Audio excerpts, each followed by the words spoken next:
ईमानदारी से बताओ कि अगर कथा को मुझको सुने कुमत सुनसार तजे कुमत कुमत कौन बोले सुन ज्ञानी होते हैं सुनत मोक्ष अधिकार सुन करके भैया महान बना जा सकता है।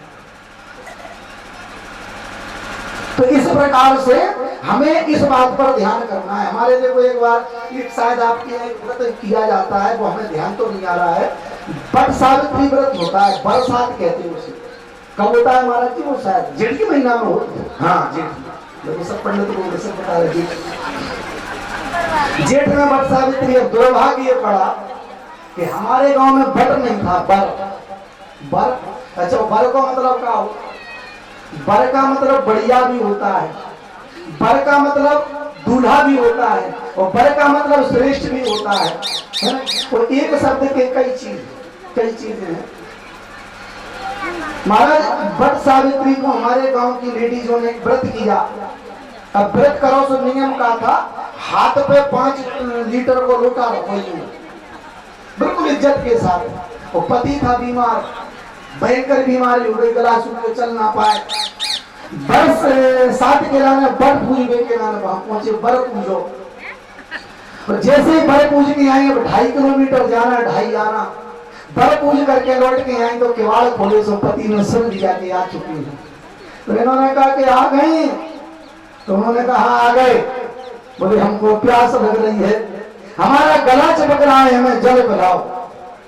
उसने लोटा पटक दिया और लोटा पटक के बोले कि तुम बड़े अभागे हो, बताओ मैं 5 किलोमीटर से आ रही, 2.5 आना 2.5 आना, बर ढारने गई थी और तुम घरे बैठे बताओ खटिया पे ढले, एक लोटा पानी नहीं पी पाए, अब उठ नहीं पा रहा बेचारा। तो उसने कहा कि एक बात बताओ देवी जी, ईमानदारी से बताना। बोले क्या? बोले जो वर्ष में ब्याह हो तो वो वर्ष कौन से वर्ष में शादी हुई थी? अरे जब तक जिंदा भर की नहीं हो रही तो मरे भर की क्या होगी भाई? बर तो तेरा ये है। तो सत्यता ये है कि सबसे पहले घर को बर्बाद में गोबर। जब घर के बर की पूजा न करो तो पेड़ रूपी बर भी तुम्हें कुछ देने वाला नहीं है। इसलिए करना है तो अपने घर में बर की पूजा करो, तुम्हें सब कुछ घर में मिल जाएगा। बोलिए कृष्ण भगवान की। महाराज सती मैया ने और बड़ी दिव्य चर्चा के लाने श्रवण करा दिया है, और जैसे ही श्रवण कराया आज सीता मैया प्रसन्न हो गई। वाह!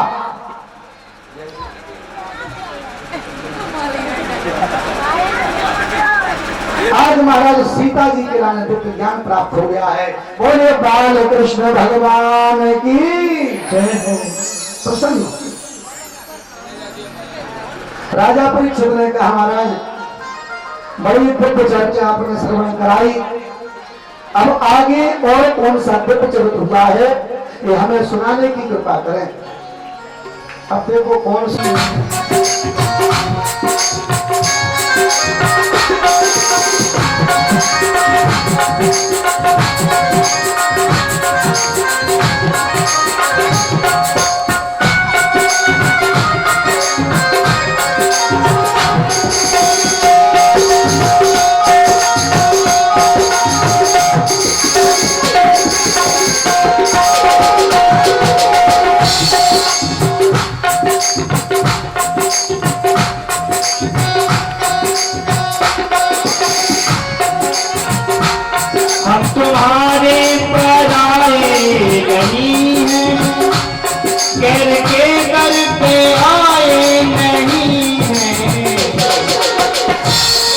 तुम्हारे पराए,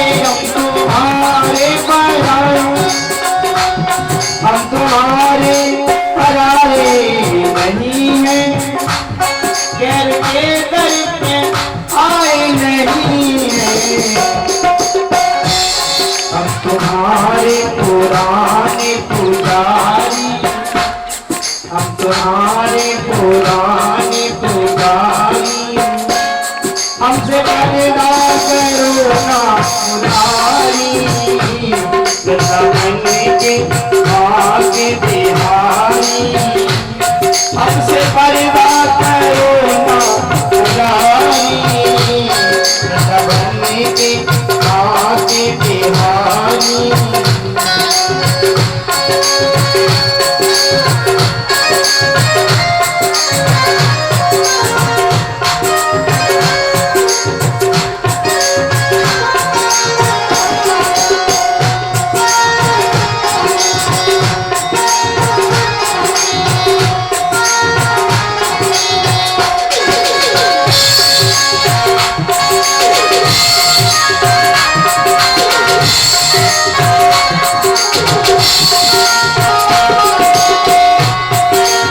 से खड़े तेरे द्वारे, अभी जाओ हो प्राणों के प्यारे।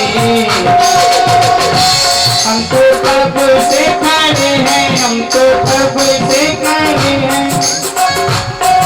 और आप लोगों को निवेदन प्रार्थना, इस बात को मैं हमेशा कहता हूँ, तालियां होनी बजाते जिन्हें कुछ कम होता है।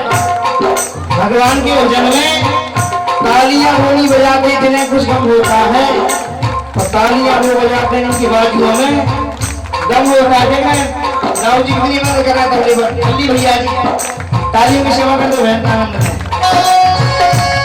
हम तो कब से खड़े तेरे द्वारे, अभी जाओ हो प्राणों के प्यारे।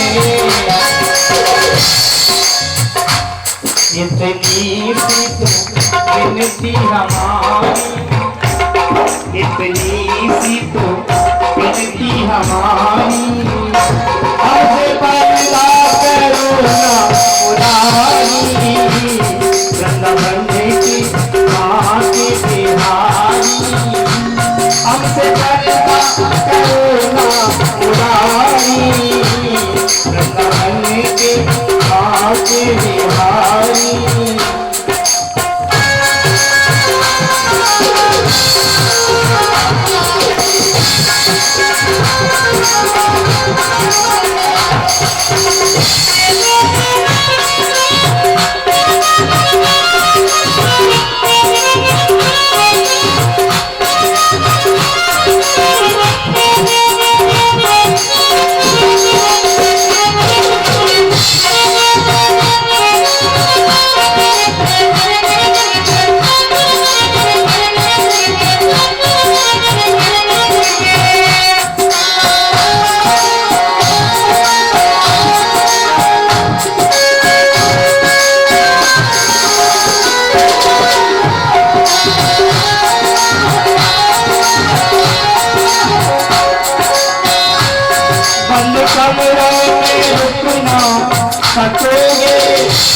लाख करदों में चुप ना सकोगे।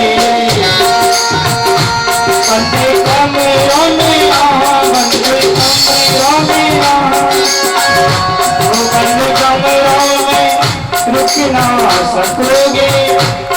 लाख करदों में चुप ना सकोगे।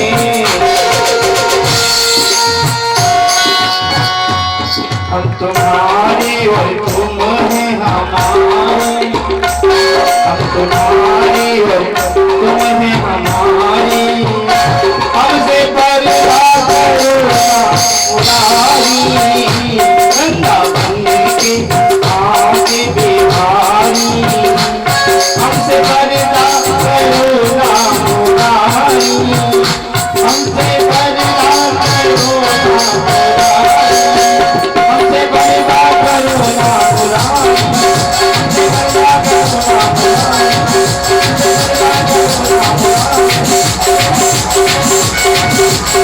बिहारी ओरे बिहारी, ओरे बिहारी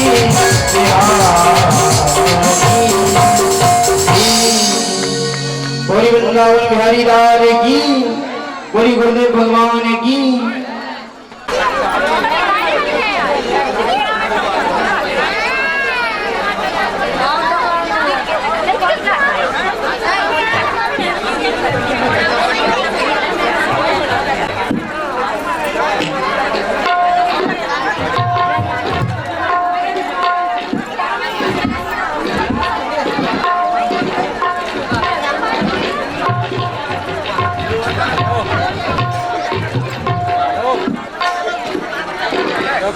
उनका नाम था रत्नाकर नंदिनी। रत्नाकर नंदिनी समुद्र से पैदा हुए। जैसे भैया समुद्र से पैदा हुई सबसे पहले जहर के बाद, अच्छा जब समुद्र में से पैदा हो गई तो रत्नाकर नंदिनी ने भगवान विष्णु को देखा, सो मोहित हो गए विष्णु। ये मोहित हो गई, और इतनी मोहित भाई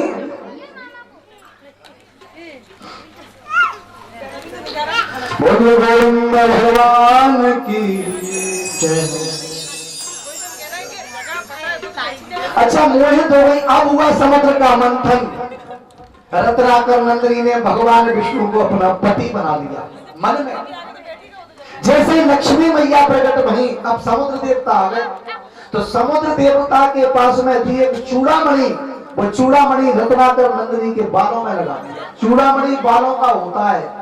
अब एक सज्जन पूछ रहे थे कि महाराज जी, वो चूड़ामणि सीता मैया ने हाथ में पहनो तो कि पांव में, जबकि चूड़ामणि तो बालों का होता है, बाल गुच्छ।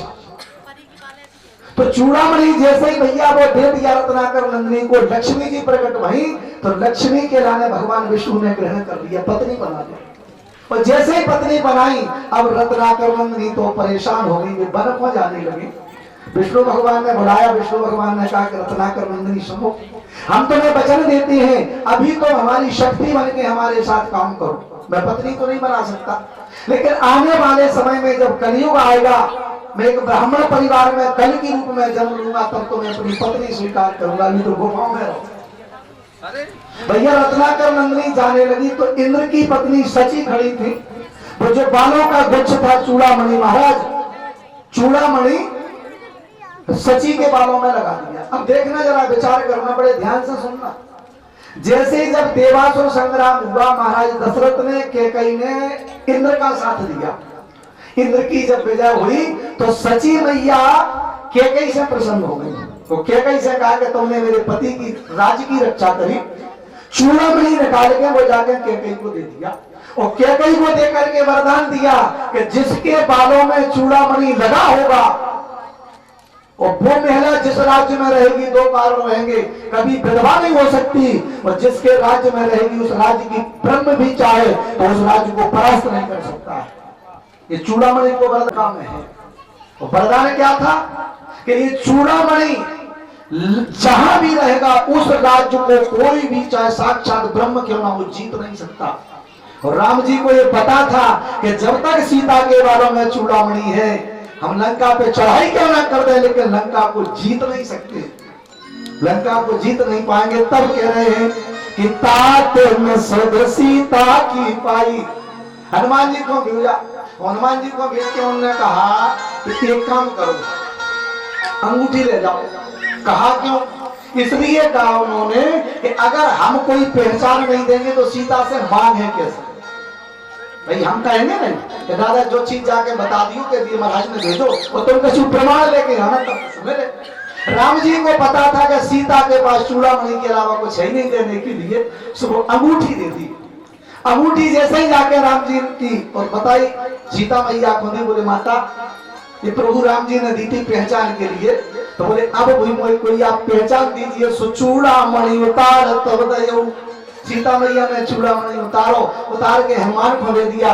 और जैसे ही हनुमान जी चूड़ामणि लेके आ गए, राम जी ने लंका पर चढ़ाई कर दी और रावण पर विजय प्राप्त करी है। बोलिए कृष्ण भगवान की जय। यही कारण है कि राम जी झूठ नहीं बोले, चूड़ामणि के लाने, वापस लाने के लाने हनुमान को भेजा था। तो कथाएं तो बहुत है जो मतलब जिनको हम समझ ही नहीं पाते हैं, जो अथाह है, पड़ी हुई है। किसी का अगर मुख से स्पर्श हो गया तो सुनाई दी जाती है ना। बोले कृष्ण भगवान की जय। महाराज राजा परीक्षित ने कहा कि प्रभु आगे और कौन सा दिव्य चरित्र हुआ, सुनाने की कृपा करें। इन्होंने कहा कि अब मैं तुम्हें मंगलमय भगवान श्री कन्हैया और सुदामा की मित्रता को सुनाता हूं।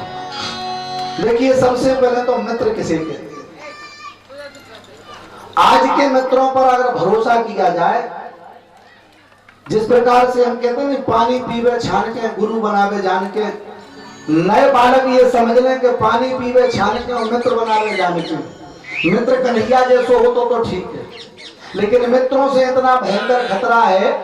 एक संत ने लिखा है कि सिंघन के वन में घुस के, चाहे जल में घुस के बिच्छू को लीजिए। सिंघन के वन में जाके बच के आ सकते। बिच्छू का जहर जल में ज्यादा होता है, जल में अगर बिच्छू भी काट ले तो भी बच सकते हैं।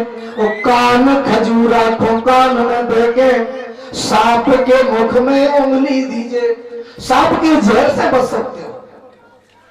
कि भूत पिशाच की संगत बैठ के और जहर को घोल गटा गट पीजे।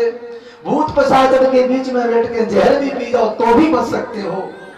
बोले एक बात भले ही करे पर कपटी मित्र से प्रीत न कीजिए। कपटी मित्र से मित्रता मत करो, और मित्रता अगर करोगे तो तुम गड्ढे में जाओगे, फिर बचने वाले नहीं हो। हमारे यहाँ का एक प्रमाण है जीता जागता। एक बढ़िया मित्र थे, दो लोग, दो ब्राह्मण, तो शायद आप समझ रहे हो, वो एक साथ में मुस्लिम, ये 3 मित्र थे आपस में, और ऐसे घनिष्ठ मित्र, एक ब्राह्मण और एक मुस्लिम की घोर मित्रता थी। भैया अब क्या हुआ कि मुस्लिम ने गाड़ी चलाई और ब्राह्मण देवता पीछे बैठ गए, और बीच में तीसरे ब्राह्मण मित्र ब्राह्मण को बैठा रो, गले में तोली लगा लेता, दांत काटी रोटी, रात दिन साथ में रहने वाले। वो तो आगे गाड़ी चला रहा, पंडित जी ने तोलिया लेके यूं कस दिया कि वो भेल नहीं पाया और मोटरसाइकिल पर ही प्राण त्याग दिया। ईमानदारी से बताओ, जिस आदमी पर भरोसा किया जाए उसने प्राण ले लिए। हमें पता है कि भैया हमारे मित्र हैं, हमारी सारी जानकारी आपको है, कब आप हमारे साथ आकर धोखा कर दो कह नहीं सकते। सामने अगर शत्रु आ रहा है हम चेत हो जाएंगे, सावधान। तो हमें ईमानदारी की बात है कि मित्र से सबसे ज्यादा खतरा है। अच्छा, आप लोग फिल्म देखते हो? देखते हो? झूठ बोल रही जबरदस्ती लड़की, हम भी देखते हैं भाई फिल्म। अच्छा, आजकल ये DTH लग गया है, इस DTH पे एक फिल्म आती है इंडियन, देखी? इंडियन बहुत बार आ चुकी है, तुम लोगों ने देखी। अब देखो इंडियन को समझो आप, हम फिल्म नहीं देख रहे, हम तो केवल उसका उदाहरण, क्योंकि हम बुराई को देखते हैं, अच्छाई तो ग्रहण करते ही नहीं। इंडियन में देखा होगा कि सनी देओल DGP बना है ना, और उसका पिता पूरे क्षेत्र का कमिश्नर पावरफुल। तो ये होता है कि जब उसका ससुर आतंकियों से मिल जाता है तो दामाद अपने ससुर का वध कर देता है।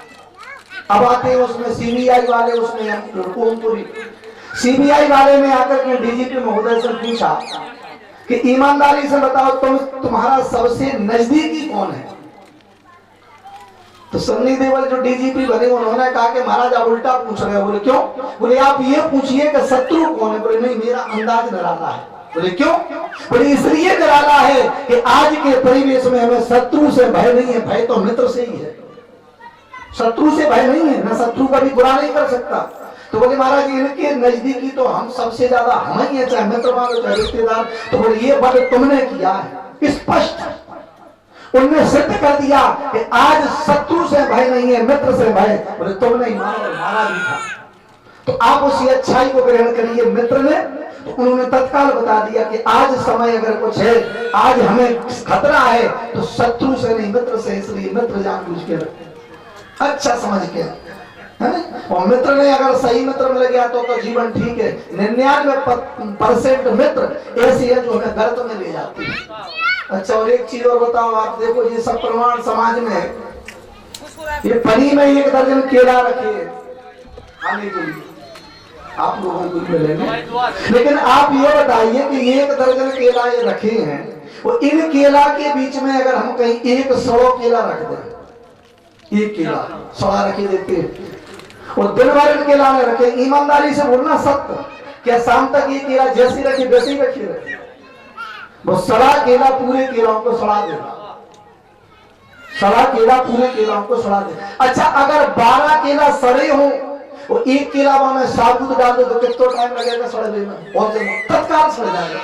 तो मेरा कहने का मतलब ये है कि आज के परिवेश में समाज 90% सड़ चुका है। लोग गलत रास्ते पे हैं, गलत कार्य कर रहे हैं, और उन गलत कार्य करने वालों के बीच में अगर एक धर्मात्मा बेटा भी पड़ जाए तो वो भी गलत चला जाएगा। नहीं? तो इसलिए हमें मित्र ऐसा चाहिए जो हमें अच्छे संस्कार दे। अच्छा, और अब मित्र ऐसे दोस्ती बना ली, बोले कहा साहब चलो हो जाए, एक लग जाए, शाम को लग जाए। अच्छा, हमने किसी से पूछा गया, किसको? कन्हैया को नहीं, कन्हैया को कभी क्रोध नहीं आया है। कन्हैया की साली नाराज हो गई। देखो साहब, तुमने ये नया मोड़ है। कन्हैया ने कुछ नहीं कहा, जैसे ही आखिरी जो निवाले थे खाए अब उसी समय वो माया हटी सो कन्हैया सामने है, एकदम से बोले कि सुदामा तुम्हारा मुंह बज रहा है, अब दांत चढ़ा तो थे। इन्होंने कह दिया महाराज मुंह नहीं बज रहा है, ठंडी पड़ रही सो दांत पे जुटा रहा है। सुदामा से कन्हैया ने कहा कोई बात नहीं। कन्हैया ने तो कुछ नहीं कहा, लेकिन कन्हैया की साली साहिबा नाराज हो गई। तो साली ने श्राप दे दिया कि तुमने हमारे जीजा जी के साथ में छल किया है, जाओ हम तुम्हें श्राप देते हैं, दरिद्र बन जाओ। ये श्राप मिला है। अच्छा इनकी साली कौन है? देखो मैंने कहा कि एक सिक्का के दो पहलू होते हैं। लक्ष्मी की एक बहन थी दरिद्रा मैया, उनको कुलक्ष्मी भी कहते हैं, अलक्ष्मी भी, दरिद्रा भी। वे दरिद्रा मैया है, वे लक्ष्मी की बहन है, और वे सबको ही दरिद्र बनाती है, सबको दरिद्र। उन्हें श्राप दे। अच्छा देखो एक चीज और बताएं आपको, आपके घर में पति पत्नी में ना बनती हो, आपके घर में भाई भाई में ना बने, आपके घर में बाप बेटा में ना बने, आपके घर में माँ बाप में ना बने, तो आप एक काम करो, मैं गारंटी से कहता हूँ, आप थोड़ा कुछ करके देखो, आपके घर में सुख शांति आने लगे, पैसा भी आने लगेगा, कलह बंद हो जाए, सब कुछ सारा चीज बंद हो जाए। ये जो अलक्ष्मी मैया है ना दरिद्रा, लक्ष्मी मैया से विष्णु भगवान ने कहा कि विष्णु भगवान हमसे विवाह करो। लेकिन इन्होंने कहा कि देखो ऐसा है विवाह तो हम कर ले। लक्ष्मी जी ने कहा लेकिन हमारी एक बहन है, पहले हम बहन की शादी करें बाद में अपने। और जैसे अपने घर में कोई बेटा हो ना, एक बेटा बढ़िया सुपर कोई अच्छी उस पर पहुंच जाए, जज बन गया, इन सॉफ्टवेयर इंजीनियर, तो बाकी सगाई वाले आते हैं। वो एक है निकम्मा, तो पिताजी का कहेंगे नहीं अभी उसकी थोड़ी पोस्ट उसके बाद में करेंगे, पहले इस लड़के का करना है, क्योंकि सोच रहे हैं कि वो तो हमारा सोखा मतलब चोखा सिक्का है, चोखा तो कीचड़ में पड़ा हो तो भी चल जाएगा, लेकिन जो खोटा सिक्का या रोड पड़ा हो तो भी नहीं चल रहा। तो सोचती है कि पहले ये निकम्मा लड़का है, इसका विवाह हो जाए, जाके तो 10 घूम रहे, वो जाए एक नहीं आ रहा है। यही लक्ष्मी मैया ने कहा कि हम विवाह तो करेंगे, लेकिन पहले हम अपनी बहन का विवाह करेंगे। अब विष्णु भगवान को तो शादी की जल्दी थी, पिपलाद ऋषि को बुलाए और पिपलाद ऋषि से कहा कि सुंदर कन्या है विवाह करो। पिपलाद ऋषि भैया घूम रहे थे, शादी होने की थी, कर लो, साथ भाव लेके घरे आ गए। जैसे लेके घरे आए भैया, घरे बैठा संध्या वंदन करी, शंख बजो, घंटी घड़ियाल बजे, जैसो शंख बजे वैसी वैसी दरिद्रा रो प्रारंभ कर दो। फिर शंख की आवाज, इनकी रोने की आवाज। महाराज घबरा गए, ये क्या बात है? बोले महाराज मैं ऐसे घर में नहीं रह सकती जहाँ पर भगवान का नाम लिया जाता हो, ऐसे घर में नहीं रह सकती जहाँ पर संध्या वंदन होता हो, मैं तो एकांत में रह सकती हूँ। पिपलाद समझ गए ये तो कुलक्ष्मी है भैया। अब तो उन्होंने संकल्प कर लिया, लेके गए सो जंगल में, पूछे सो पीपल को पेड़ खड़ो तो उन्होंने कहा यहाँ बैठ जाओ। बोले क्यों? बोले हम जरा घूम के आते हैं संध्या वंदन करके। उन्होंने कहा कि लौट के आओगे? बोले 100%। वहां अलक्ष्मी मैया को जड़ पे बैठा दो, वो जब से बैठी है भी आज तक इंतजार ही कर रहे हैं कब पति देव आ रहे, आज तक लौट के नहीं आए। तो जिसके घर में कलह हो, दरिद्रा हो, परेशानी हो, आतंक हो, लगातार शनिवार को सूर्य अस्त के बाद पीपल की जड़ पे एक सरसों के तेल का दीपक रखना प्रारंभ कर दो। जैसे ही दीपक रखो, मत्था टेको, एक परिक्रमा लगाओ, उनसे कहो कि हे दरिद्रा मैया हमारे घर के कलह, परेशानी, दुख, दरिद्र सब समेट लो, तुम्हारे घर में सुख शांति लगा ले। कई शनिवार करो सूर्यास्त के बाद, ना हो तो मुझे फोन करके बताओ कि महाराज फायदा नहीं, मेरी गारंटी आपको 100% फायदा मिले। मंत्र है, क्योंकि अलक्ष्मी कुलक्ष्मी मैया वहां पे बैठी है। उनने श्राप दे दी, भैया ये दरिद्र हो गए, पहले तो धनाढ़ थे। अच्छा लेकिन प्रश्न ये उठता है कि चना जो खाए वे कहां से आए थे? चना कहां से आए थे? देखो एक बार क्या हुआ कि उस जो अवंतिकापुरी है उसमें एक गरीब ब्राह्मणी थी, भिक्षा मांगती थी। तो भैया सत्यता ये है कि अगर पैसा हमारे पास है तो 1000 रिश्ते बन जाते हैं, और पैसा नहीं है तो सगे रिश्ते भी टूट जाते हैं। सत्य के नहीं, हमें नहीं जाना, स्वाभिमान नहीं मरना चाहिए, मित्र के पास नहीं गए। अब सुशीला एक दिन रात में रोने लगी, प्रभु ऐसा कौन सा अपराध करो, अगर वास्तव में ऐसी दरिद्रता देना है तो कम से कम हमारे प्राण ले लो, हम बच्चों का दुख तो नहीं देखेंगे। ज्यादा कष्ट में मैया सुदामा जी लाठी लेकर जा रहे। लाठी लेकर जब गए, कमजोर शरीर, भूख लग रही, भोजन नहीं किया, मूर्छित हो गए, गिर पड़े नीचे तो शरीर खुल गया, उनका रक्त निकल गया। किसी व्यक्ति ने पकड़ा सुदामा जी को लेकर के दरवाजे पे, और जैसे ही दरवाजे पर आ गए, सुशीला ने देखो हुआ क्या, दौड़ पड़ी तो कहा कि बच्ची आपके पति गिर पड़े, रक्त निकल गया, लेकर के अंदर जमीन पर सुला दिया। पूछा प्रभु कारण क्या है, कैसे गिरे? तो कहा कि मैं जा रहा था और जाते जाते पैर फिसल गया, गिर पड़ा। बूढ़ा आदमी, समझ नहीं आया। सुदामा जी अपनी आप बीती सुनाने लगे। सुशीला मैया ने बहुत समझाया कि प्रभु कन्हैया के पास चले जाओ, एक बार कन्हैया के पास चले जाओ, तुम्हारे सारे दुख मिट जाएंगे। सुशीला एकांत में जाकर के रोने लगी। सुशीला ने कहा परमात्मा मेरा अपराध बताइए। कहने लगे सुशीला के 1 महीना में 1 11 पड़ती है एकादशी, उसमें व्रत रखा जाता है।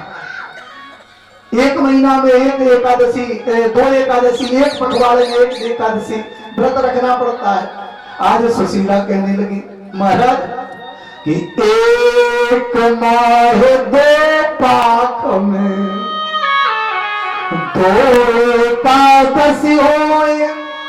हे कन्हैया 1 महीना में 2 पखवाड़े और 2 पखवाड़े में 2 एकादशी होती है, जिसमें निराहार रहना पड़ता है।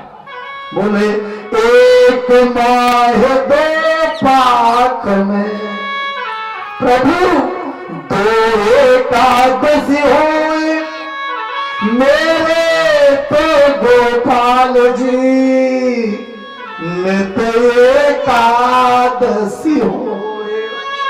परमात्मा मेरे घर में तो आए दिन रोजाना एकादशी है, रोजाना व्रत करना पड़ता है। हे प्रभु लाज रखो, ऐसो कौन सो अपराध बन गो। अब तो भैया नाना प्रकार से मैया भगवान को याद कर देना। इधर सुदामा जी से आकर के कहा प्रभु एक काम करो, आप प्रभु के पास चले जाओ, और जैसे ही आप चले जाओगे तो आपके सारे दुखड़े मिट जाएंगे, एक बार चले जाओ। सुदामा जी ने कहा कि एक बात बताओ सुशीला, माना कि मैं उनके पास चला जाऊं, मेरे दुख मिट जाएंगे, लेकिन दुख जाएगा कहां? भाई सुख और दुख समान है। आज दुख है, कल सुख भी आएगा। दुख के पीछे सुख, सुख के पीछे दुख लगा है। एक राहत चलता है तो एक घड़िया खाली होती है तो दूसरी भर भी जाती है। सुख के पीछे दुख लगा है। सुदामा जी से कहा महाराज हम दुख ही दुख भोग रहे हैं, आप चले जाओ। तो सुदामा जी ने कहा सुख दुख दोनों समान है। कहने लगे हैं कि सुख भी मुझे प्यारे हैं, दुख भी मुझे प्यारे हैं।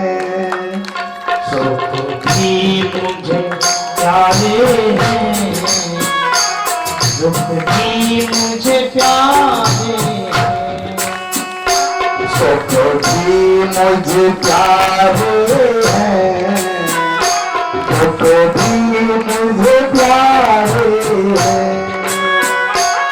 सुख भी मुझे प्यारे हैं, दुख भी मुझे प्यारे हैं। छोड़ो मैं किसे भगवान, कौन ही तुम्हारे हैं। छोड़ो मैं किसे भगवान, दोनों ही तुम्हारे हैं। सुख भी मुझे प्यारे हैं,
गाड़ी को चलाते हैं।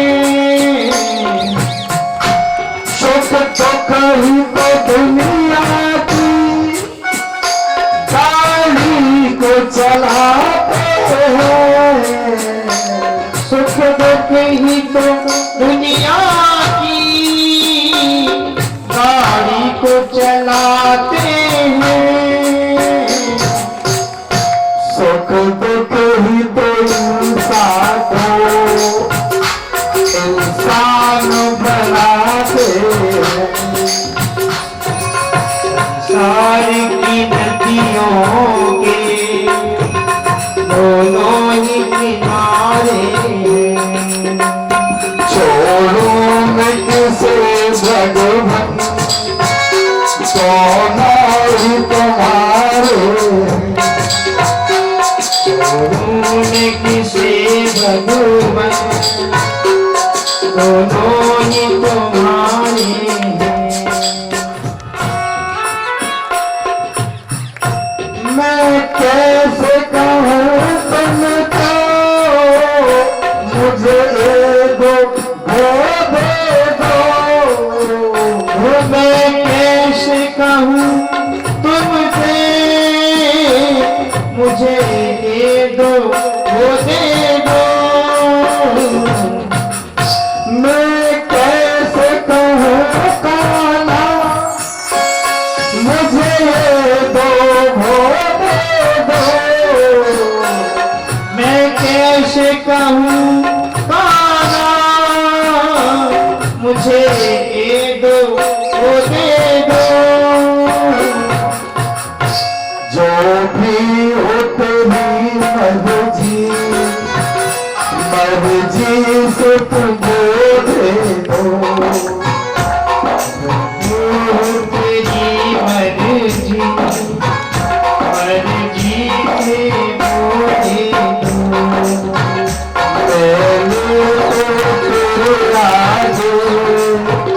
दोनों हाथ पसारे तो तेरे आगे दोनों हाथ पसारे हैं। छोड़ में किसे सारा दोनों ही तुम्हारे। मैं किसे खाना दोनों ही तुम्हारे हैं।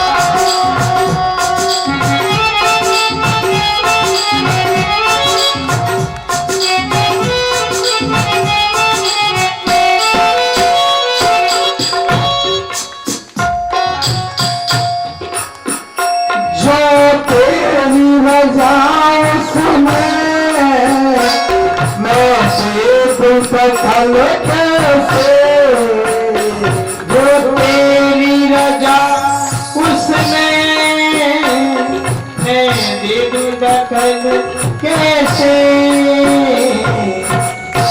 जो तेरी रजा कान्हा मैं दे दूं दखल कैसे। जो तेरी रजा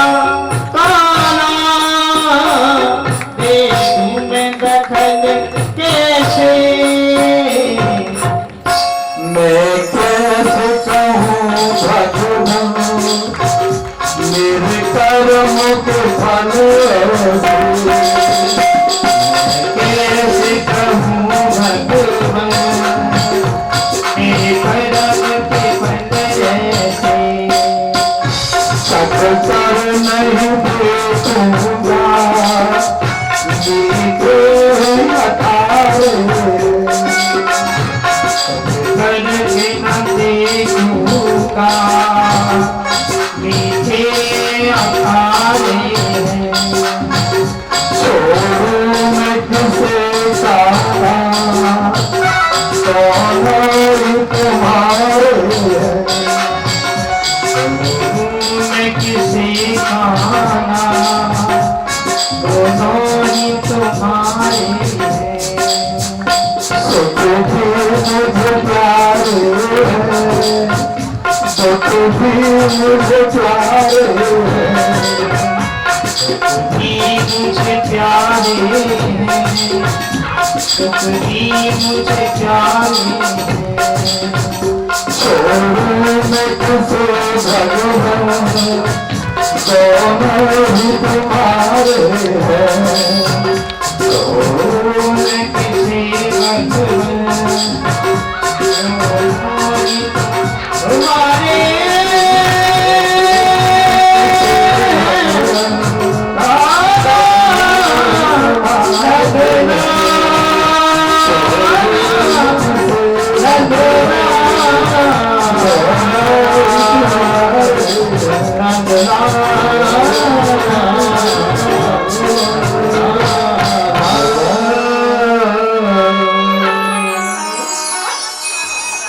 आज सुदामा जी ने मना कर दिया। सुशीला, सुख और दुख समान है। आज दुख है, कल सुख भी आएगा। रक्तों को देखने लगी स्थिति ये है कि रक्तों से लगाने के लिए तेल तक नहीं, तेल लगा जो भाव पड़ गए। सुदामा जी मूर्छित लेते हैं, पैरों की तरफ सुशीला मैया बैठकर भगवान का चिंतन कर रहे हैं। परमात्मा, या तो हमारे कष्ट का हरण कर लो या हमारा हरण कर लो, या तो कष्टों का हरण करो प्रभु या हमारा हरण करो। बच्चों की और अपने पति की इस दयनीय स्थिति को देखा नहीं जाता। तो भैया बातें करते करते रोते रोते कब सुशीला मैया को नींद आ गई पता नहीं चला। और जब ब्रह्म मुहूर्त हुआ, नींद खुली सुशीला की, उठकर बैठ गई और जैसे ही बैठा बैठकर सुदामा जी को देखा, भैया आंखों से धार में चली। सुशीला फूट फूट करके प्रेमासु बरसाने लगी। आज सुदामा जी के घाव से मक्खन लगा है, चांदी की कटोरी रखी उसमें माखन, और सुदामा जी के पूरे शरीर से माखन लगा। सुशीला ने जगाया, प्रभु उठो, प्रभु उठो। सुदामा जी ने कहा, सुशीला बात क्या है? बोले बात तुम अपने घाव को देखो। घाव को? बोले क्यों? बोले देखो, तुम्हारे कन्हैया ने आकर रात में तुम्हारे घाव पर मक्खन लगा दिया। ये निश्चित एक प्रमाण दिया है। कन्हैया का कहना है कि सुदामा मेरे पास आ जाओ, तो अगर तुम नहीं आए तो मैं तुम्हारे घर आ जाऊंगा। आज सुदामा जी के कन्हैया पधारे, माखन लगाया। देखिए मित्र के उसमें कन्हैया एक ही कह रहे कि सुदामा, अरे मुझसे मिलने थे एक कर्म घर से निकालो, मैं 1000 कर्म रख के तेरा स्वागत करूंगा, लेकिन मिल तो याद कर रहे कन्हैया सुदामा।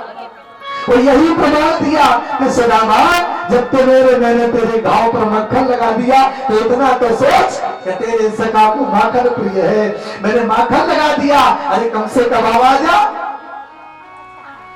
परमात्मा बुलाते हैं, लेकिन हम लोग निकम्मे हैं, जा ही नहीं पाते।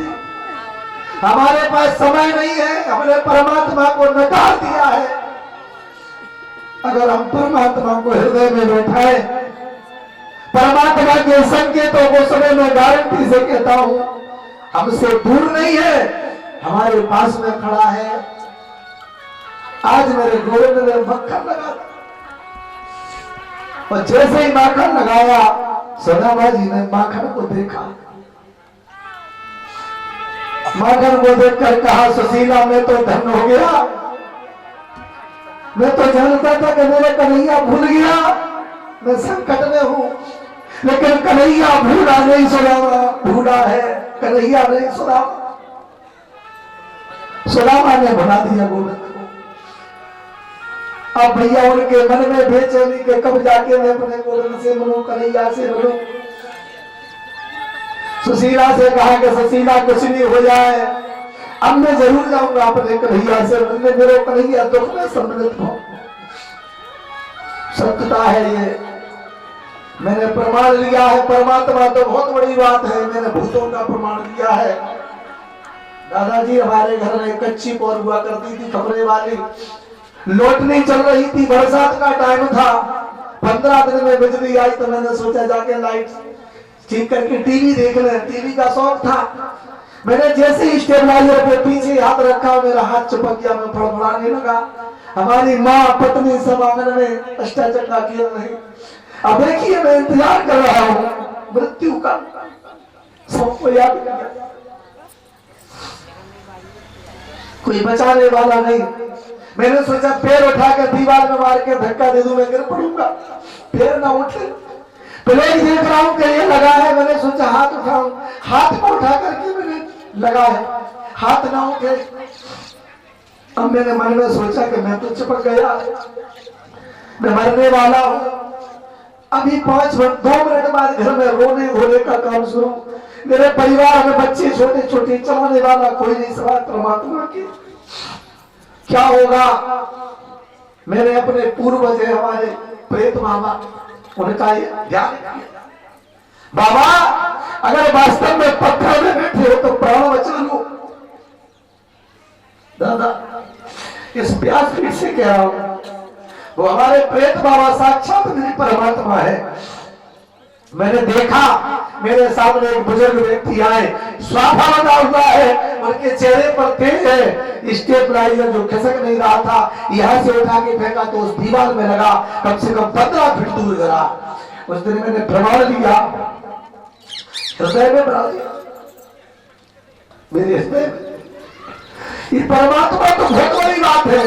हमारे घर का प्रेत भी इतना बड़ा डॉक्टर है, अगर चाहे तो रातों रात उठा के आसमान में रख दे, वो चाहे तो रातों रात मिट्टी में मिला दे, कोई रक्षा करने वाला नहीं होगा। ये है हमारे पूर्वज। आज भैया जैसे ही हम देखा, आज कन्हैया ने मन बना दिया कि सुदामा को बुला के रहूंगा। सुदामा ने भी कहा कि मैं जाऊंगा। सुशीला से कहा, सुशीला एक बात बताओ, जब हम अपने मित्र के घर जा रहे, धनाढ़ मित्र है हमारा, कुछ चाहिए, कुछ भेंट, लेकिन गरीबी इतनी बुरी चीज है कि घर में एक दाना तक नहीं है। स्वाभिमान इतने है कि मांग सकते नहीं है, दाना भी नहीं, मांग भी नहीं सकते, क्या करें। तो सुशीला ने हाथ जोड़े कि प्रभु जिंदगी भर हमने भीख नहीं मांगी, बुला के हमें किसी ने दिया नहीं, अब एक काम करो, आज अनुमति दे दो, आज मैं अपने कन्हैया के लिए अपने स्वाभिमान को भी बेच दूंगी। हम जाएंगे भीख मांगने, केवल 5 घर। सुदामा ने कहा कि सुशीला आज तक हमने मांगा नहीं है। तो सुशीला ने कहा प्रभु हम अपने लिए नहीं मांग रहे, हम तो कन्हैया के लिए मांग रहे हैं। भिक्षा मांगने के लिए पहली बार घर से निकली, एक सेठ परिवार में पहुंची, जाके कहा कि हमको कुछ भीख चाहिए। सेठानी ने कहा किस लिए, आज तक तुमने मांगी नहीं। बोले आज हमारे पति कन्हैया से मिलने जा रहे तो कुछ चाहिए भेंट, हमें 5 मुट्ठी चावल चाहिए, हम 5 घर से लेंगे। तो सेठानी ने कहा कि पंडितानी एक काम करो, 5 घर क्यों करोगी, अरे 5 घर का हमें इकट्ठा 5 मुट्ठी दिए देते।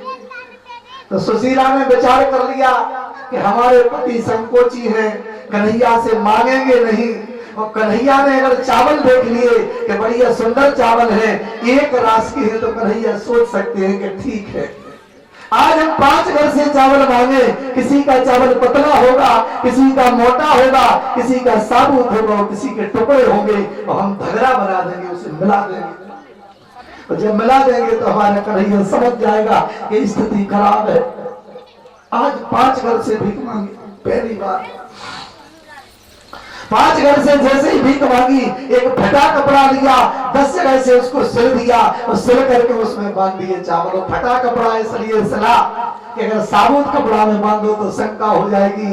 और सुशीला पढ़ी लिखी नहीं है, लेकिन कपड़ा लेकर के पत्र लिख दिया, 10 जगह से वो सिला है, तो ये पत्र है कि कन्हैया घर की माली स्थिति ये है कि एक कपड़ा तक साबुत नहीं है जिससे हम आप तक पहुंचा सके। सुदामा जी को दे दिया। अच्छा सुदामा जी कमजोर है, चल नहीं पा रहे,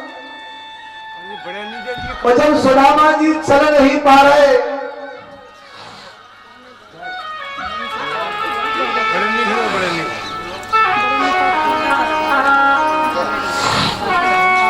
सुदामा जी चल नहीं पा रहे हैं, नगर के बाहर तक जैसे तैसे पकड़ करके सुशीला भैया ले गए। हाथ को पकड़ लेकर जाए कब तक भैया, जैसे तैसे कहीं गिरे कहीं उठे, अंत में ये हुआ कि नगर के बाहर तक सुशीला ने पहुंचा दिया कन्हैया के माध्यम से। कन्हैया का सहारा लेकर जैसे नगर के बाहर पहुंचे तो सुशीला ने कहा स्वामी अब क्या करें, कैसे चलोगे आप, चल नहीं पा रहे हो तो बाहर सब कन्हैया ही ले जाएगा। और भैया कन्हैया तो स्वयं व्याकुल था, मेरा गोविंद व्याकुल था कि एक कदम तो रखे, मैं 1000 कदम से स्वागत करूंगा।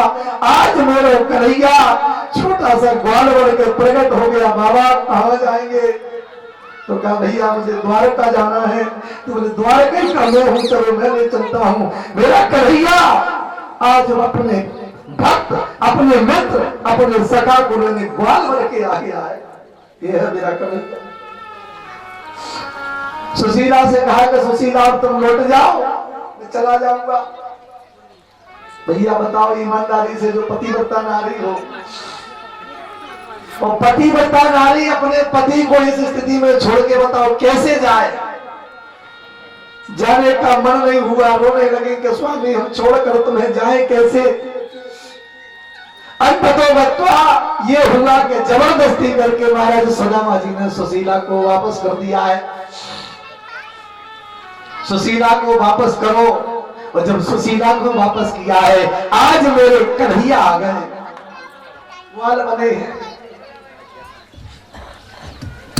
बाबा कहां जाएंगे, तो कहा कि मुझे द्वारका जाना है। तो कहा द्वारका जाना है, बाबा द्वारका का तो मैं ही हूं, मुझे भी द्वारका जाना है। आज मेरे कन्हैया ने जैसे ही कहा सुदामा जी प्रसन्न हो गए कि साथी मिल गया। जैसे ही हाथ पकड़ो, कन्हैया ने अपनी योग माया को बुला लिया। योग माया तत्काल उपस्थित हो जाओ।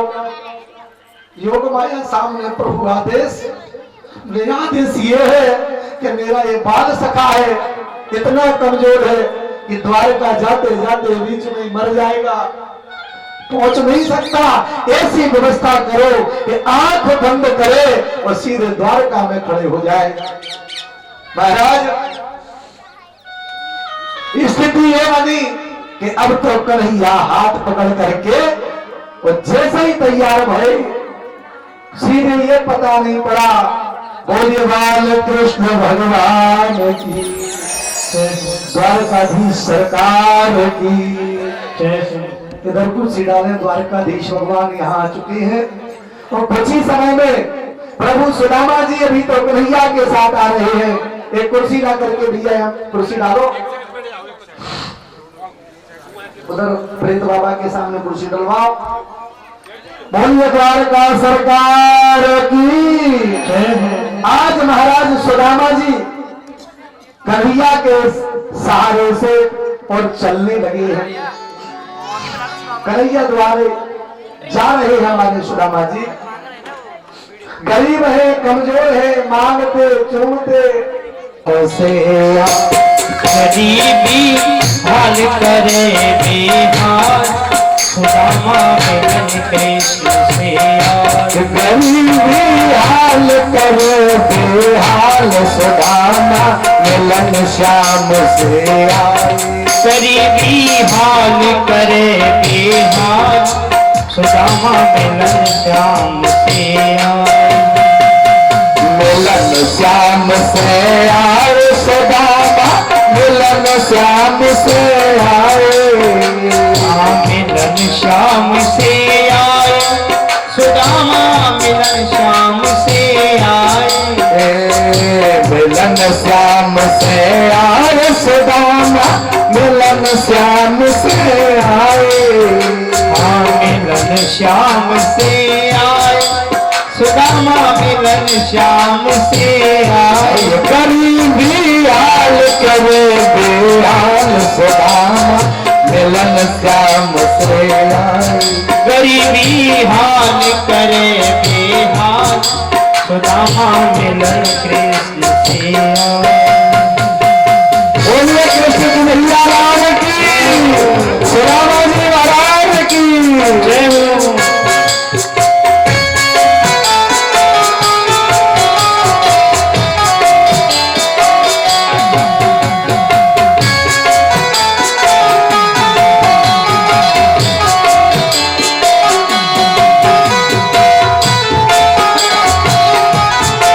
सुदामा जी कमजोर है, गिर रहे हैं, उठ रहे हैं।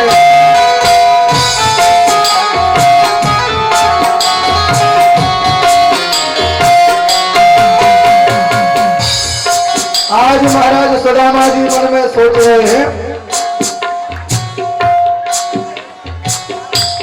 घर में नैया फूटी कौड़ी भूखे रो रहे मोरा कौड़ी। घर में नैया फूटी कौड़ी, घर में रो रहे मोड़ा मोड़ी। घर में नैया फूटी कौड़ी भूखे रो रहे मोरा मोड़ी। घर में नैया फूटी कौड़ी, घर में रो रहे मोड़ा मोड़ी। कैसे चलो विधाता चाल सुदामा मिलन श्याम से आए। कैसे चले विधाता चाल सुदामा मिलन श्याम से आए। मिलन श्याम से आए सुदामा मिलन श्याम से आए। मिलन श्याम से आए, सुदामा मिलन श्याम से आए। गरीबी हाल करे बेहाल सुदामा मिलन श्याम से आए। गरीबी हाल करे बेहाल सुदामा मिलन कृष्ण से आए। बोले कन्हैया लाल की। जय हो।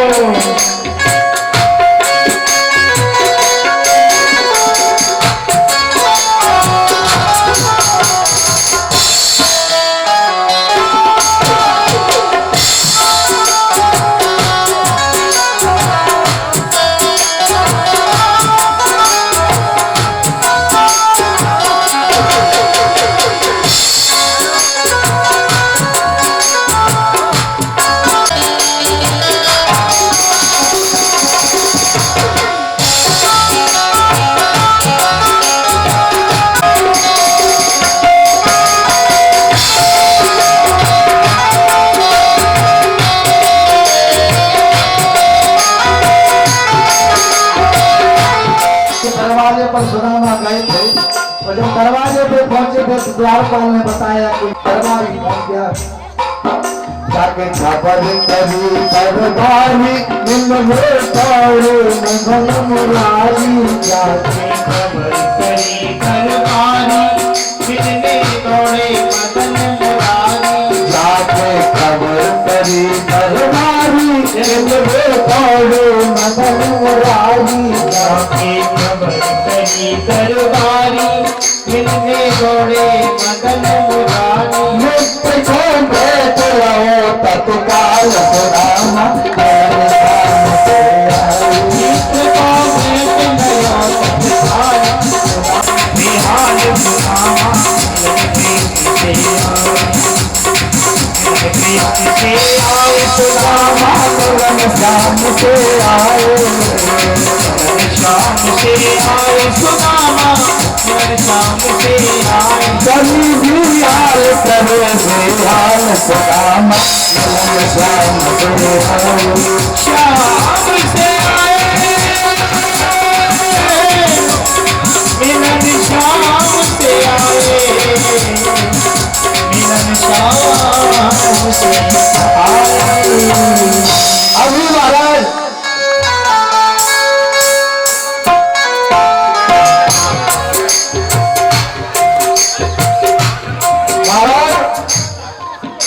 जैसे ही सुदामा जी के लगे कन्हैया ने भेंटो, कन्हैया तो श्रीमंतरी हमी है,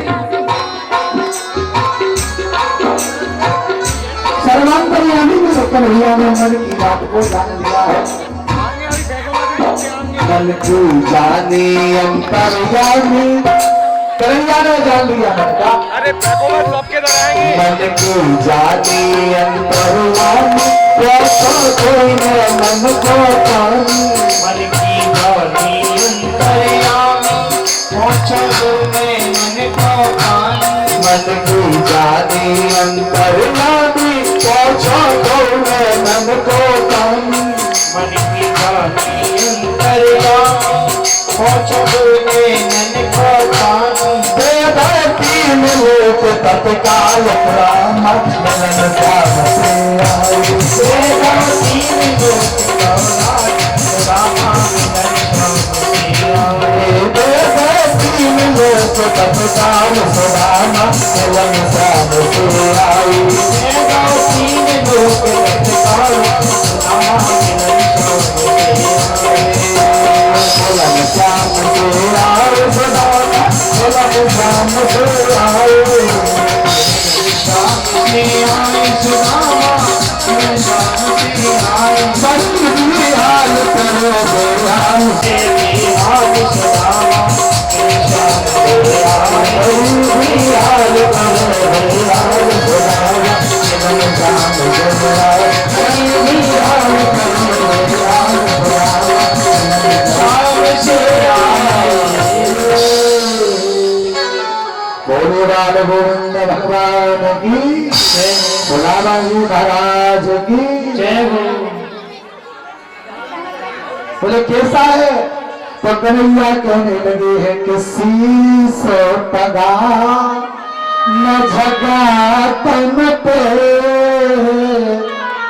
जाने को आर बसे के ही गामा। महाराज धोती फटी सिमटी पटी, और पाए पानी की नहीं सामा।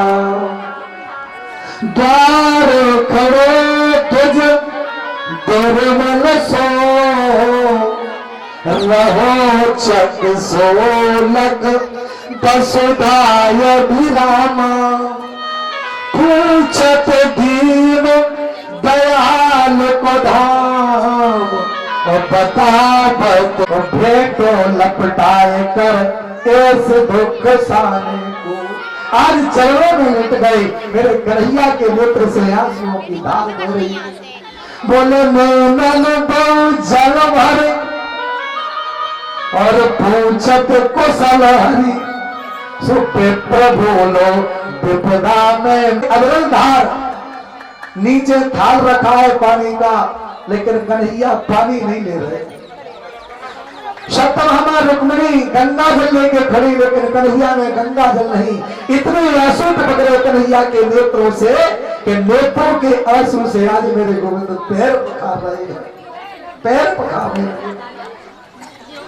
पैर गिराने कन्हैया ने सुदामा के नंगे पांव को अपने हाथ में रख दिया, और हाथ में रख करके भैया उसमें कांटे देख रहे हैं, कांटे चुभे हैं, और सुदामा जी के कन्हैया कांटे निकाल रहे। आज कांटे निकाल बोले कैसे बेहाल दुभायन सो, कली तक जाल गरे फुल जोए। कि देख सदाम की दीन बसा, करुणा करके करुणा निधि रोए। आज दशा को देखा, जो करुणा के समुद्र है वो करुणा करके रो रहे हैं। पानी में रखा परात में, उसका हाथ नहीं लगाया। बोले पानी परात को हाथ छुओ नहीं, नैनन के जल से पग धोए। हाँ महा दुख पायो सका, पर आए ते न किते दिन खोए। आज भैया नेत्रों से वृंदान सुदामा तुमने विलंब कर दिया। आज कन्हैया के नेत्रों से अवतार हो रही, आंसुओं से पैरों का पाद प्रक्षालन कर दिया। और जब पाद प्रक्षालन करो पलंग पर बैठा दिया। सुदामा जी के चरणों में कन्हैया बैठे हैं। आप जरा विचार करो, लोग ब्राह्मणों से, आज संतों से, ब्राह्मणों से नफरत करने लगे हैं। जरा विचार करो, ब्राह्मण ने बिगाड़ा किसका? एक व्यक्ति प्रमाण दे दे कि ब्राह्मण ने कुछ बिगाड़ा। जहां देखो ब्राह्मण की बुराइयां करने पर तुले।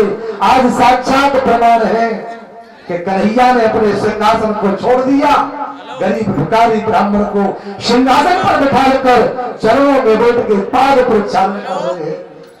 भैया निशाचर होते हैं वो जो ब्राह्मण की बुराई करते हैं, ब्राह्मण से बैर मानते हैं। जब परमात्मा ने पूजा है तो हमें भोजन नहीं करूंगा।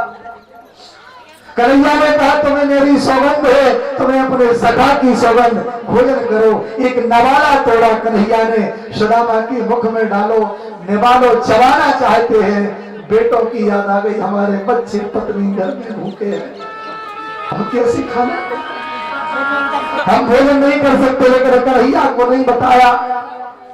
कन्हैया से कहा कन्हैया भोजन की इच्छा नहीं है। निवाला मुंह से नीचे गिर गया।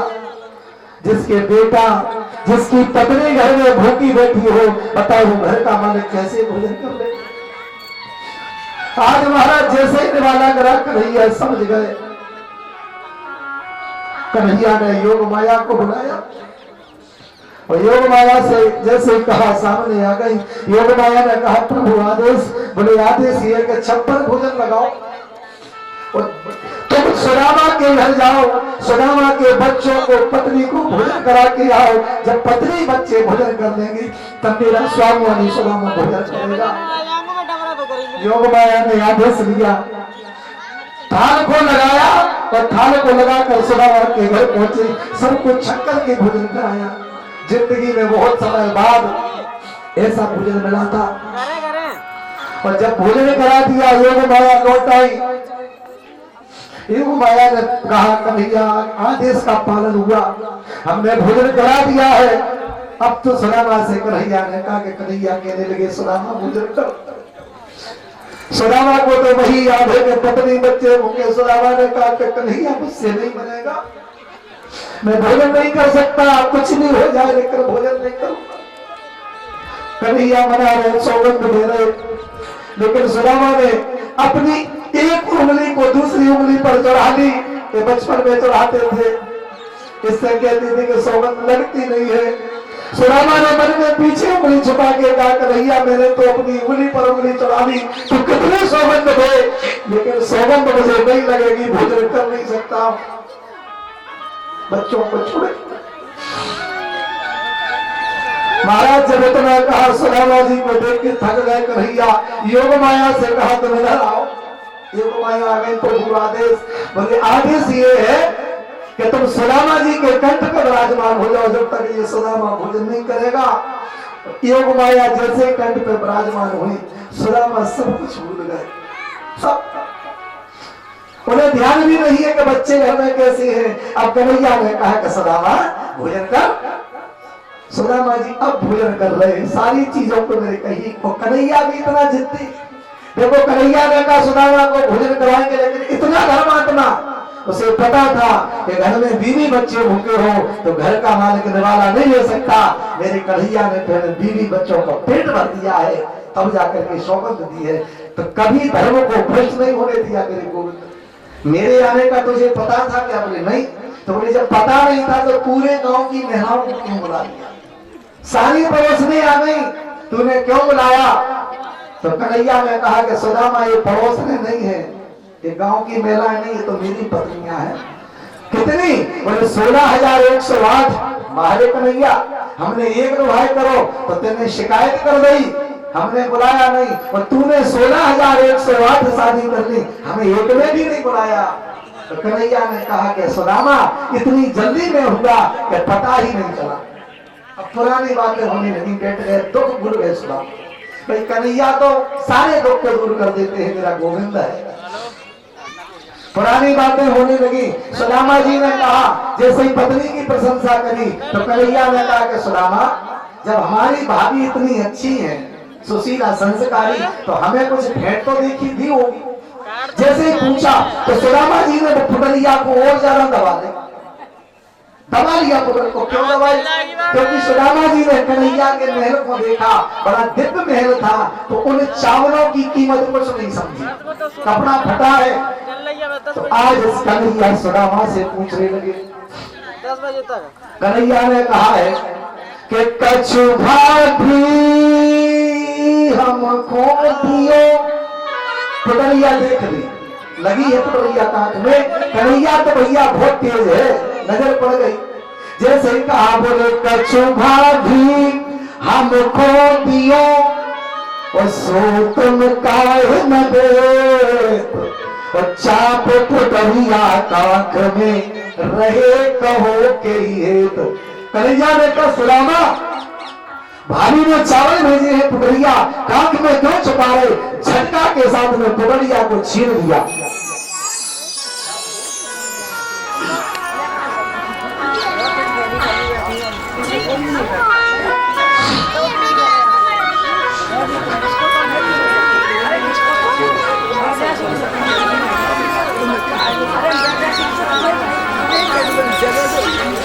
पुटलिया को छीन दिया, और जैसे छीना पुटलिया को, भैया उसमें तंदुर थे, चावल। अब चावलों के लाने देखो, सो भैया देख करके प्रसन्न हो गए। मेरे कन्हैया ने एक मुट्ठी चावल को भर दिया, और एक मुट्ठी चावल का गोविंद ने भैया पान कर लिया। एक मुट्ठी चावल, एक लोक का राज्य दे दिया। मेरे कन्हैया ने दूसरी मुट्ठी को भरा, दूसरी मुट्ठी के चावल भी कन्हैया ने पान कर दिए हैं। अब तीसरी मुट्ठी भरी, खाना चाहते हैं। रुक्मिणी समझ गई कि इन्होंने 2 मुट्ठी खाकर 2 लोग का राज दे दिया है, और अगर तीसरी मुट्ठी भी दे दी तो हमें भी सौंप देंगे। रुक्मिणी जी कान के पास आ गए, बोले कहा रुक्मिणी कान में, और यह 2 कौन मिलाप। रुक्मिणी ने कान में आके कहा कि कन्हैया, ये कौन सा मिलन है? बोले क्यों? बोले कहा रुक्मिणी कान में, अरे यह 2 कौन मिलाप, और करत सुदामा आप सो होत सुदामा आप। प्रभु, आप सुदामा को तो अपना दे चुके हो, थोड़े भाग 2 लोग को, तीसरे में क्या हमें भी सौंप दोगे? आज सुदामा तुम्हारे दरवाजे पे आए हैं, कल तुम्हें सुदामा के दरवाजे पे जाना पड़ेगा। और दूसरा भाव ये भी है कि प्रभु, आपने 2 मुट्ठी चावल खा लाए, तीसरे मुट्ठी पे हमारा भी अधिकार है, ये मुट्ठी हम खाएं। सब लोग अपना पल्लू करने भगवान चावल फेंकेंगे, और जिनकी गोद में एक दाना भी पहुंच जाए, समझ लो वो भाग्यशाली है। भैया वो तीसरी मुट्ठी के लाने, और मेरे गोविंद ने अपनी सभी पत्नियों को बांट दिया है। बोलिए राम कृष्ण भगवान की जय हो।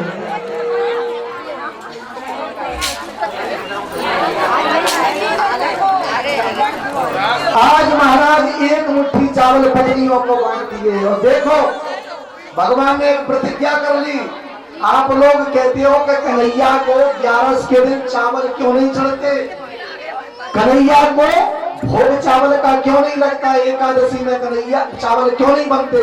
और उसका कारण है कि आज एकादशी थी, जब सुदामा जी मिलने गए, तो उस दिन जब सुदामा जी के चावल खाए, चावल खा के प्रतिज्ञा कर ली कि आज के दिन अब कभी मैं चावल को खाऊंगा नहीं, क्योंकि अगर मैंने आज के दिन चावल खा लिए तो सुदामा के चावलों को भूल जाऊंगा। तो इसलिए सुदामा के चावलों को याद करते हुए फिर उस दिन से प्रतिज्ञा कर ली कि एकादशी के दिन अब कभी चावल का ग्रहण नहीं करूंगा। सुदामा जी के लाने भोजन अर्पण कर दिया है। बोलिए राम कृष्ण भगवान की बड़े प्रेम है। अब हमको जाना है, तो सुदामा से कन्हैया ने कहा कि थोड़ा टाइम और रुक जाते।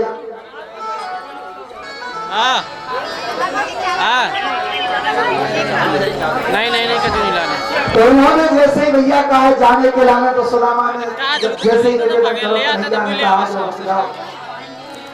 मना कर दिया कि नहीं अब नहीं रुकते हैं, हमें जाना, घर में बच्चे याद कर रहे हैं। तो कन्हैया ने बुला कर दे के लाने चल दिए भैया, मुट्ठी बना के कन्हैया जा रहे सुदामा जी के पास। और जैसे ही जा रहे हैं रास्ता में कन्हैया से सुदामा ने कहा कि अब लौट जाओ। सुदामा जी की नजर मुट्ठी पर, मांगा कुछ नहीं। जैसे ही मुट्ठी पर नजर पड़ी, अब तो भैया कन्हैया को विदा कर दिया। तो कन्हैया ने कहा जाओ, बोले हाँ जाओ। और जैसे ही जाने को कहा तो जय श्री कृष्णा हाथ जोड़ लिए कन्हैया ने, प्रणाम कर लिया। मुट्ठी में कुछ नहीं था। अब सुदामा जी को विदा कर दिया तो देखो सुदामा जी सोच रहे कि कन्हैया ने मुझे कुछ नहीं दिया, कोई बात नहीं, लेकिन एक बात जरूर है, एक बात जरूर है कि कम से कम इतना बड़ा राजा होकर भी उसने हमें कम से कम पहचाना, हमें याद किया, हमें बताओ सिंहासन पे बैठा लो। इतना कन्हैया ने करो, इतना कोई मित्र नहीं कर सकता है। सुदामा जी कन्हैया के गुणगान करते हुए जा रहे हैं, गुणगान। अच्छा अब क्या हुआ, जैसे ही सुदामा जी अपने घर पहुंचे तो महाराज जहां पे कुटिया बनी हुई थी वहां पे दिव्य महल बन गया, दिव्य महल। भैया महल के लाने देखा तो सुदामा जी समझ गए कि मैं कुछ बाबर होगा।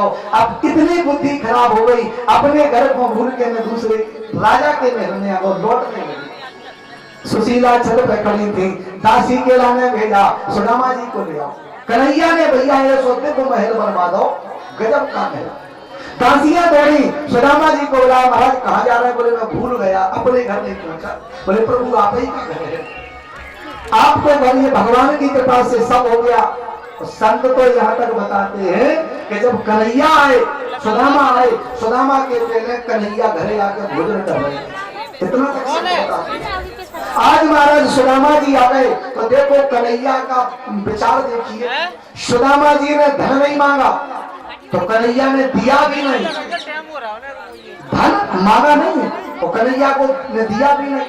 सुशीला को चाहिए धन तो भगवान ने अपार धन दे दिया, और सुदामा को चाहिए भक्ति, धन नहीं दिया, भक्त बना दिया है। अंत तो वक्त सुदामा जी घर पहुंच जाके तप करने लगे, एक विराट संत बन गए। बोलिए सुदामा जी महाराज की, भैया सुदामा जी महाराज